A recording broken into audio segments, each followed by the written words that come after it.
Welcome to the People of DearDoc, an DearDoc Podcast, the show that brings you closer to the heart of our company. I'm your host, Billy, and each week we'll take you on a journey behind the scenes to meet the incredible individuals who drive our company's success. From marketing to product development, HR to sales, we're here to showcase the real people, the real stories, and the real passion that makes our workplace extraordinary. Whether you're a new hire that's eager to learn about our culture, or a seasoned pro looking to connect with colleagues that you've never met, this podcast is your invitation to join us in celebrating the unique talent that makes us who we are. So grab your favorite headphones, settle in, and get ready to meet the faces behind the roles as we dive deep into the heart of our company. It's time to discover the stories that inspire us, the ideas that drive us in the incredible journey that is DearDoc. Welcome to the People of DearDoc, an DearDoc Podcast. Let's get started. Hello, everybody. For the first episode of the People of DearDoc, we have Mr. Vic. Some may call him Mindful Vic. I think we're debuting that new nickname today. Vic, tell us a little about yourself. Where are you from? Yes, of course. My name is Victor. I go by Vic, and I was born in Mexico. I grew up in Mexico, and I had some chances to live in the United States. So I speak good English for being my second language, and that's why I got a job with DearDoc. I currently live in Guadalajara, Mexico. It's the second largest city, and I'm very happy to be working for DearDoc all the way up there in New York. Awesome. You got to make it down to up to New York at one point. What is it like living in Guadalajara? How's the weather? Oh, it is great. We have nice weather all year round. It's very nice temperature. We have some rains, but it never gets really, really hot or very cold. It's just a mellow weather. And on top of that, I work, as you all know, fully remote from home. So it's great to be home. I don't have to commute. I don't have to go out there in the crazy traffic. And I just go outside, enjoy the park, do some walking, and come back and do my job. It's just very nice. I have the perfect job, I can say, because I earn in dollars and I spend Mexican pesos. So what can be that? Yeah, you live like a king, huh? Pretty much, yes. That's awesome. So what would you say, took you to choose this career path that you're on now, to actually head into the role you have? Right. Well, I was very lucky because I was in between jobs when I found an actual ad on one of those online services for landing a job. And at the beginning, I thought it was a joke or something, because they said they needed a person for editing websites. So I did my application and everything. I sent it in, and I never thought I would get an answer. Um, I got a couple of other options where I was going to be answering the phones and speaking English, also doing customer service from Guadalajara, Mexico to the United States. But when I was finally contacted by DearDoc, I found out the type of company that it is, a very new company taking off. And I said, I want this job. So I applied, got second and interview, and I was lucky to land the job. So I like it very much. And now you're here. Did you have any previous experience before with any type of website, stuff like that, or? Yes, pretty much. I used to work with my own business on typing scripts in English and then editing them for broadcast. Also, during the years that I was learning English, since I knew Spanish, I used to be an English teacher. Therefore, English as a second language is something that I really lived for several years, and I liked it a lot. And that's got to do with knowing grammar and knowing how to spell and write properly. So it's working. It's just a great opportunity, because on top of the actual grammar part where we have to look for misspellings or um, grammatical errors. I also look into a little bit of the marketing and how we sell the actual practice, and I try to make it always attractive for the customers. Awesome. What is that like, English being your second language, and now you're editing and confirming websites that are in English, right? It's a little It is different. great. Yes, yes, absolutely. And also, like I was very fortunate because technology has improved a lot. Right now, we have Grammarly, as most people know, which is a service that actually checks grammar and spelling through artificial intelligence. We also have ChatGPT, and I use as many online tools as I can to do my job much faster and efficient.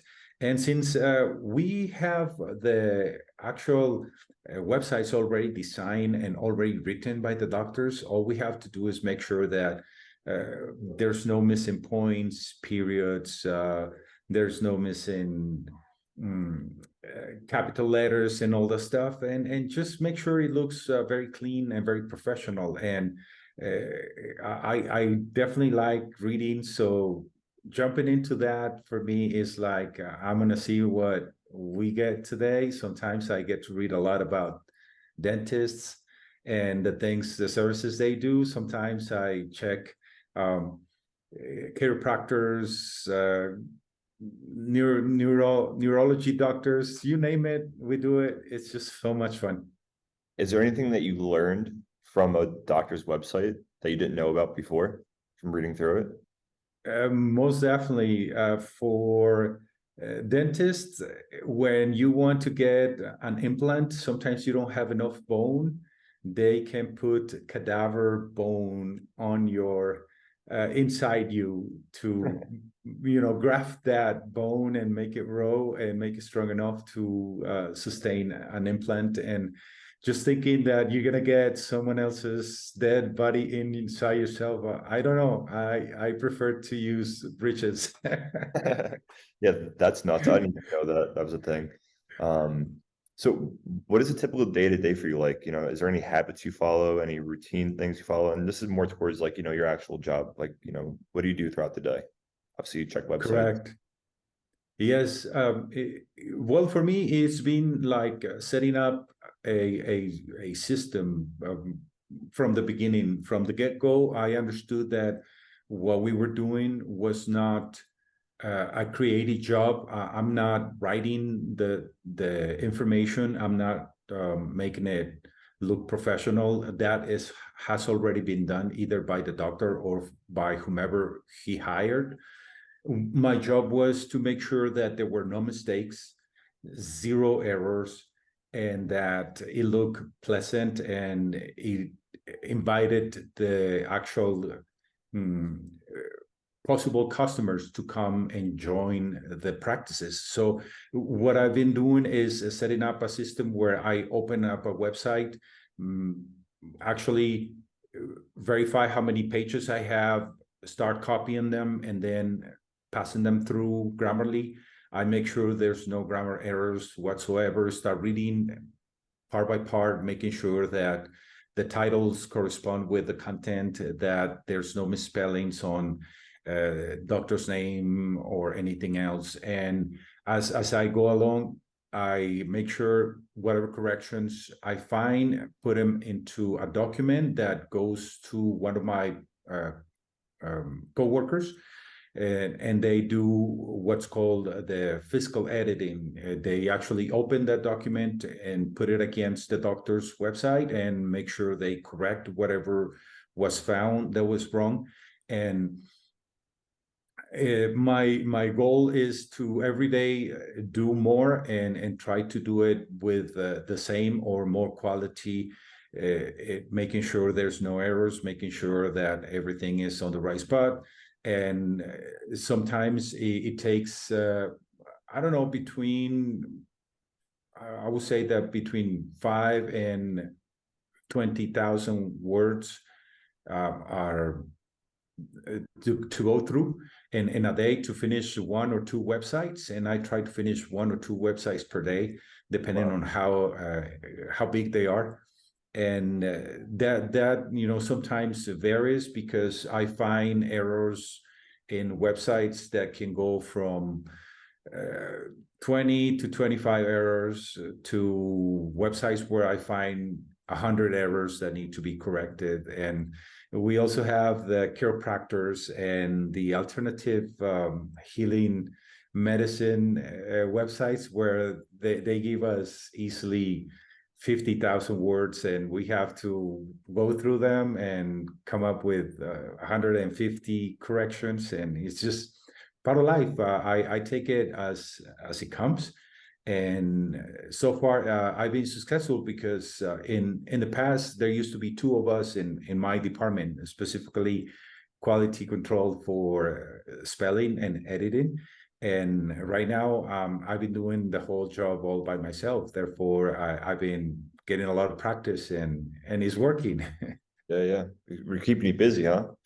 Oh, definitely, yes. But like I said, I like it because for me, it's more like this routine that I have set up, where I go one step at a time, making sure everything is taken care of. And by the end of the day, I feel like I've done my best, and I don't feel tired or overwhelmed at all. And I know that as I get one out to come in for the editing, and that tells me that the company is growing and we're making money and everyone's happy because, I get a paycheck every payday. Is there any funny or memorable moments that you remember while working on a project or that happened throughout the department that makes you kind of laugh looking back on it? Well, more than happy moments, I can definitely tell you that the Mexican team is very strong. We are somewhere around 50, 70 people, and we all support each other in between departments. We have very nice camaraderie. We talk, we share ideas, we help each other, and I feel that for such a big company that we're coming up to be, and for the fact that we are far away from New York. Most of my coworkers are not even in the same city. Some of them are in Puebla and Hermosillo. It's different cities here in Mexico, and we still have a very strong, very cohesive team. And I feel very proud about that, I should tell you. And also the fact that the company itself has made an effort to create, to give us our Christmas parties and our summer parties and help us, has also make us feel welcome and part of the company. So that's something that I think everyone working over in the States should know. Cool. Yeah, I've heard some funny stories from the Mexico summer parties and Christmas parties and whatnot. I think one of the special things that we have here at DearDoc is definitely our culture, right? It's something that really defines us as a company, that separates us from other companies as well. And the fact that we could all communicate together as well, from you being in Mexico and me being in New York in the United States, and we could still, we're all in the same company, we still talk to each other, could hang up on Slack, and we can do whatever. So it's really cool that we have that on our side as well. I want to take the questions, or like the podcast, kind of now going into some stuff outside of work. What do you like to do outside of your actual day-to-day job? Do you have any hobbies that you're into? Most definitely, yes. The family life is important also. I try to be very strict with my times. I try to start early in the morning and finish my job when it's finished. I don't drag hours later than I have to. And I like playing pickleball. When I lived in the United States, I lived there for many years, and in this last job that I had, I was in Arizona, so I had a chance to learn and play pickleball for many years. I think I played for 2 or 3 years, and it was a sport that I really liked and that I found very attractive. So when I came to Mexico, I found out that here in the city itself, I don't have a place where they play pickleball, but I traveled about 1 hour to a small town called Chapala. It's near Ajijic. It's very popular with Americans, and they have pickleball there. So I go there over the weekend, sometimes Saturdays, sometimes Sundays. And even though it takes me an hour commute, I do it with a lot of pleasure because I enjoy playing pickleball. Do you stay out of the kitchen when you're playing? Absolutely. Difficult, but I try. Right? That's one thing we have to do. We're talking about that. Me and you actually got to meet in California for a pretty cool experience for a camp called Experience Camps. We won't get into that too much, but I remember that you actually gained a nickname while we were out there. I think it's Mindful Vic. How did that happen? Correct. It was a very unusual situation. We got there on the first day as we're getting ready for breakfast. They set up a mindful minute before breakfast, and all of a sudden, people that were supposed to run that meeting were not there. So I didn't want to let the moment go to waste. So I kind of volunteered to guide a 2 minute mindful moment. And since I've been meditating for it's almost I think over 6 years now that I do it every day in the morning for between 10 and 20 minutes. I was able to improvise something and get people grounded and connected with the present moment. And I think it was a very special situation because nobody expected the first day to start with a mindful moment. And because of the lucky moment, even though I was very scared, because I don't do big groups, I do myself all the time on meditation. It worked out, and people were calling me later, yes, mindful Vic. I don't know if that applies 100%, but it's the way it went, man. We might have to change your Slack handle to Mindful Vic. So now heading into like the fun part of this podcast, we're going to ask you some kind of rapid fire questions that are not work related. So if you could have any superpower, what would it be and why? It'll be to play pickleball better than anyone in the whole world. And that would be to promote pickleball among young people, because a lot of people consider pickleball part of only the elderly sports. And although it is a very sociable and easy to play sport, it can also be a very challenging and exciting game for anyone, any age. That it definitely is. The next one is, if you can open up a restaurant, what kind of restaurant would you open up? Oh, it'll be a healthy restaurant. No fast food sold there, and everything would have to be made on the spot. So it will be a very crazy thing, because I know that logistically it's almost impossible, but we need to eat better. Sometimes we don't pay attention to what we eat, and that is a big part of our lives. Mindful Vic at it again. Next thing, a genie comes down and you have 3 wishes. What are your 3 wishes? Wow, that is difficult, but at the same time easy. Peace on earth for everybody and everyone. Some type of economic system that can get us to a more fair distribution of wealth, where everybody has their needs taken care of, and some type of replacement for drugs and the needs that we as humans have for drugs, because they've been damaging our society so bad. So there's 3 right there. Mindful Vic again, always looking at other people and being cautious of things. So that was like one of my favorite parts of doing this. It gets kind of out of the comfort zone and little like weird angles to go through.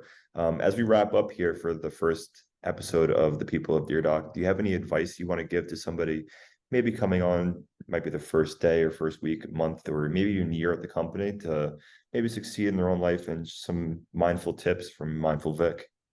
Yeah, absolutely. Plenty of them. I'm getting old. The older I get, the more advice I want to give.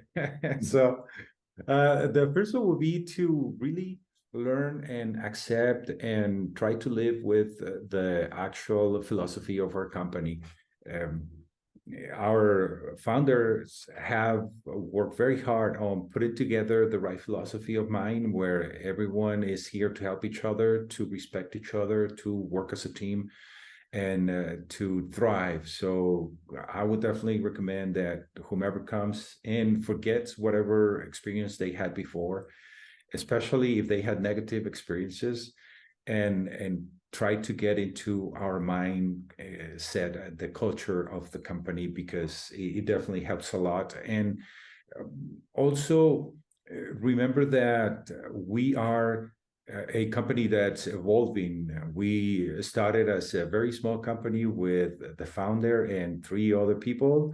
And right now we're growing to be a worldwide company. And I think that the more ready we are for what's coming, and the more adaptable we are, the more psychological flexibility that we keep, the better we're going to do. So that will be it. Love it. That's awesome. I think it's the best advice anybody could give. Vic, thank you for coming on and being the first guest on the People of DearDoc. I'm sure that your Slack's always open. If anybody wants to reach out to you, they're more than welcome to. And maybe we should talk further about doing some kind of DearDoc pickleball tournament.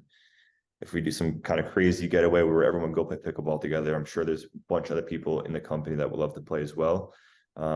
Vic, thanks for coming on and being the first person. I would look forward to that. Thank you.